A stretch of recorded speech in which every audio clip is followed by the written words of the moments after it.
Hey everyone, welcome to an Unstoppable interview. I'm Brad, co-founder at Unstoppable Domains. My guest is Mariano Conti, former head of smart contracts at Maker Foundation. Thank you so much for joining us. Hey, thank you for having me. So thanks a bunch. Really excited to chat. Been watching Maker, playing around with Maker for quite a while now. And so your background, you're a developer. Could you tell us a bit Yeah. about what you were doing maybe before crypto? Of course.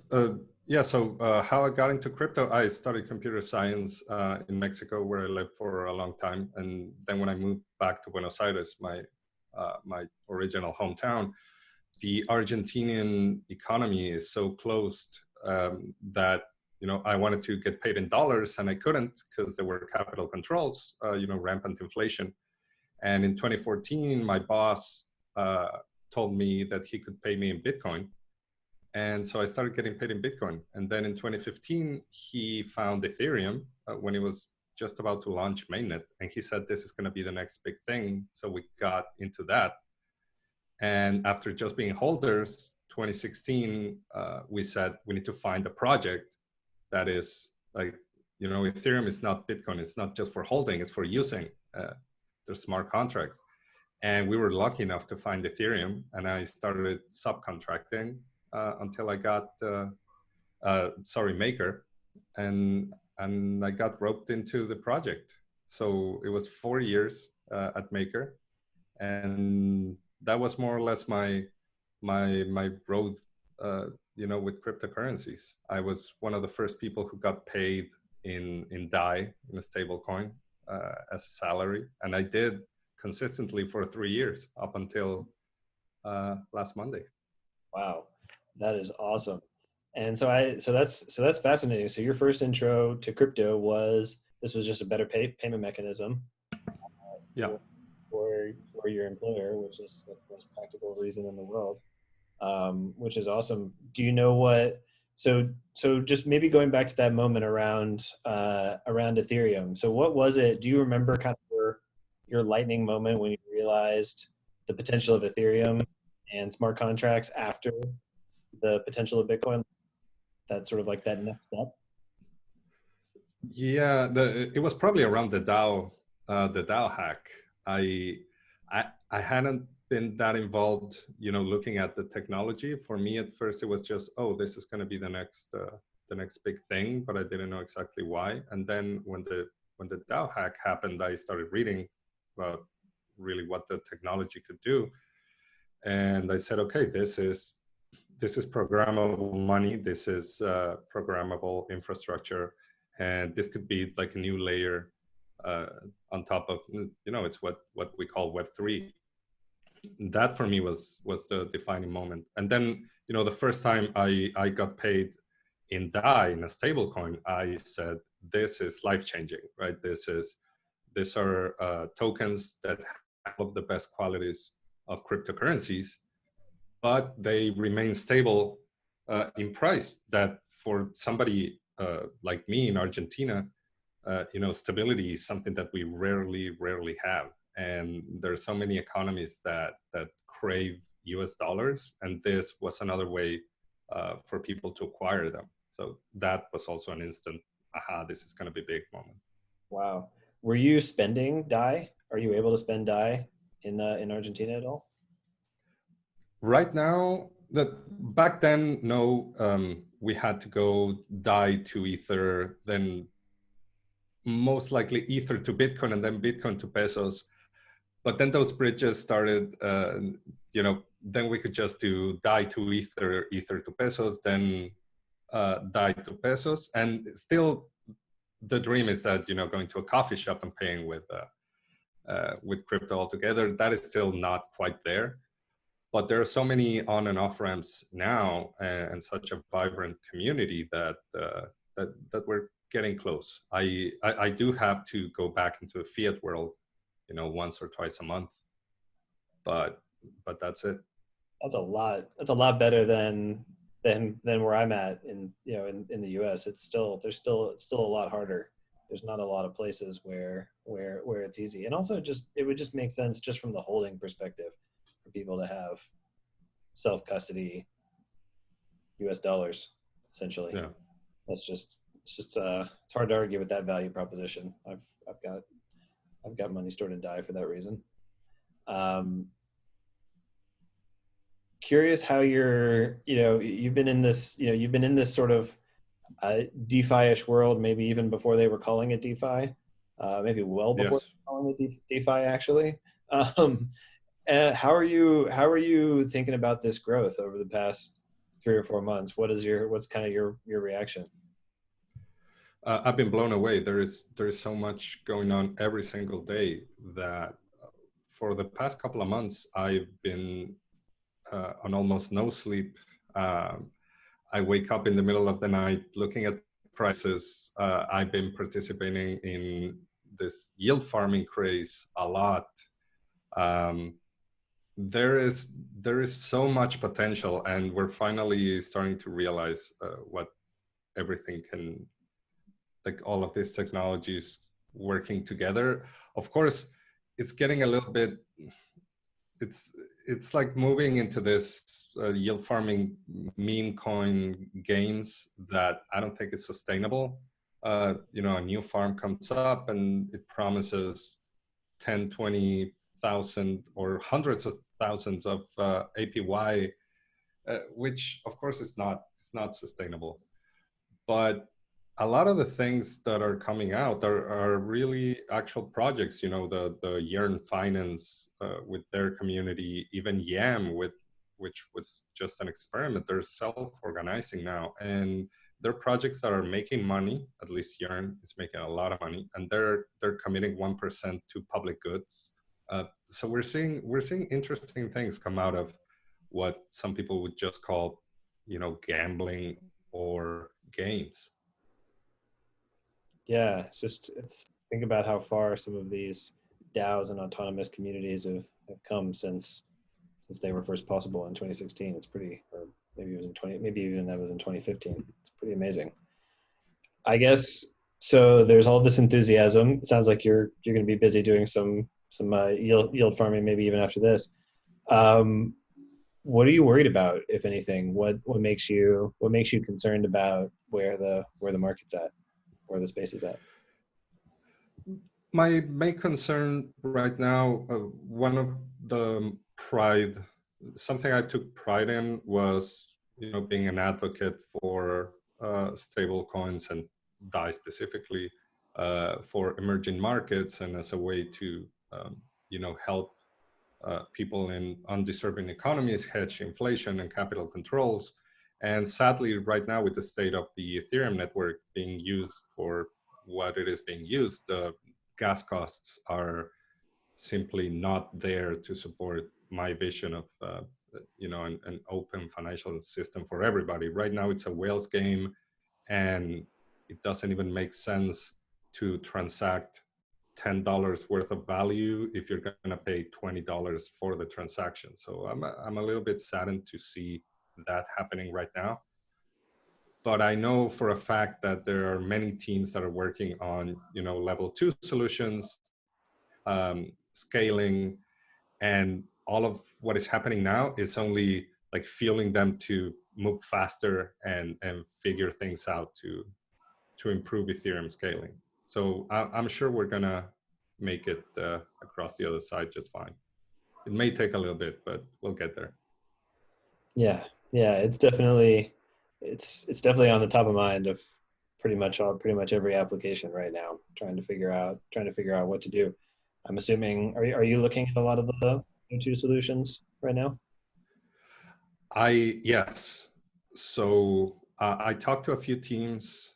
I'm probably gonna try to invest in a couple if I can, either with capital or with time and advice, if that is something that I can give, which I don't know, but if they'll if they'll take it, I'll give it. And yeah, there are things that are in production right now. Startware. They have CK solutions. Loopring, you can go into their L2 and trade ERC20 tokens. That is, and Vitalik Buterin, he tweets about that. He says, for just regular ERC20 token transfers, like use these tools because yeah, you'll be helping unclog the network. And we already saw, you know, who was it? I think it was Tether saying that they were going to move to OMG. Maybe it was somebody else, but we're already seeing a move towards this. And you know, the main thing that DeFi gives us on Ethereum is composability, right? So right now we have all these protocols, all permissionless. We can mix and match them and create new things. With L2 solutions, we need to be careful because, of course, the composability is harder to get. But at least for simple things, it is already there. Fascinating. Are you concerned at all about regulation in the DeFi space? Being so far south, not yet. I know that many of the people that I work with and you know, people in the States and Europe, they talk about that a lot. I defer to their good judgment that something is gonna be done. I think Hester Pierce said that this is all moving so fast that it's gonna change the way they do regulations because it's already gotten so big that I think whatever they end up regulating is gonna be in our favor. I hope, but no, I don't look at it all that much yet.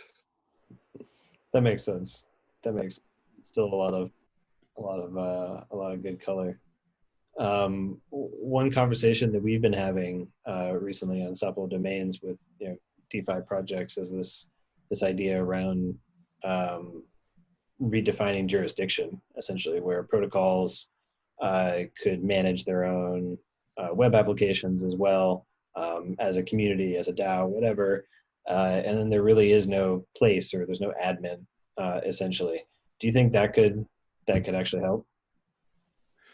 And for sure, and that is one of the things that I'm most excited about. It's I saw that you know, inside the Maker Foundation and with its relationship to the MakerDAO and the community. It's like, okay, for example, who owns the MakerDAO.com, right? Or who owns the Oasis.app, and what happens if one of these websites go down? And those are real interesting questions. And I think that we should be moving, more protocols should be moving to you know, things like unstoppable domains, that they can be delegated to governance, and they are not owned by anybody but everybody. And yeah, I see benefits all around to that. I guess as a yield farmer, you might also have this problem where you couldn't access the front end before you're about to get liquidated or something like that. Yes, so I play very fast and loose. For example, with Maker, with my vault, if you're not over 150% collateralization, you can be essentially margin called, right, liquidated. And since I understand the protocol and I helped write the smart contracts, I sometimes, when I really need leverage, I'm right there, like 150.5 something, because I know that I can unwind fast. But if I were to do that, then, you know, I'm using the UI, and for one reason or another, it stops working, or whatever provider in the backend goes down, then I'm essentially screwed, right? So we need something decentralized that I can access. And right now, what I'm doing is just I run a local copy, or I just interact directly via CLI, right? But for a regular user, just having the UI be something that cannot be taken down, and that is instantly accessible from anywhere and hosted on, you know, a blockchain on many machines, that is probably a yield farmer's dream. It sounds like you got an exciting, got a lot of exciting activities there. Um, what what would you say your think we might see sometime soon in crypto that we haven't seen yet? What's maybe like something you're excited about that's not quite there yet, but probably will be in the next 6 months or so? uh, the thing, I don't know if I want to say 6 months because everything is happening so fast that, but let me say one thing that just came out and it already got so big that it had to be stopped. Wire and finance, and this is something that I call the Triforce, which is Ether, MKR, so the Maker protocol, and Wi-Fi, the token for year and finance. They created a vault that really gives amazing amounts of yield on Ether, which is something that wasn't really possible. It was possible, but it wasn't really being used before. And there's so many people that their main asset is Ether, and they want to lock it up in a safe way and earn on it. And they were for staking on Ethereum too, but this vault gave them access. And I think in 24 hours, it reached something like $140 million worth of tokens locked. Got so big that the DAO, the Yearn, had to stop it. They stopped they said, okay, no more, no more Ether coming in. Let's wait a little bit and see how this pans out. So I think that is going to be the theme for the next few months, because with that, everybody can be an investor. Like everybody can make money on their assets. And it is a system that also not only saves gas, because it's like it is working for however many people put their money in. You just need one transaction to really replace hundreds if they were doing it individually. And yeah, it makes everybody a better investor. I think that will open up so many possibilities. And then just increase composability between protocols. That is DeFi's real strength. The fact that you can grab APIs from anything you want and interact with the smart contracts without asking anybody's permission. Wow. Yeah, the time from launch to scale now, like the numbers that we're seeing in DeFi, I can't think of a comparison in other markets, traditional or crypto even, that you can go from nothing to that in a week over and over again, like not just one time.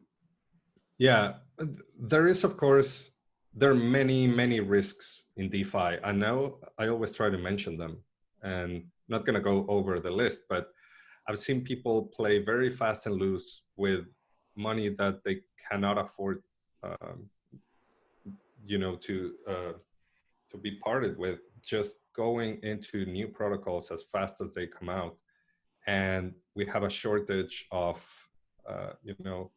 auditors and security people looking over smart contracts. And there's this new craze of, okay, I will release something, and then the project just tweets to all the auditors. It's like, hey, we already have 50 million value lock. Can you review our smart contracts?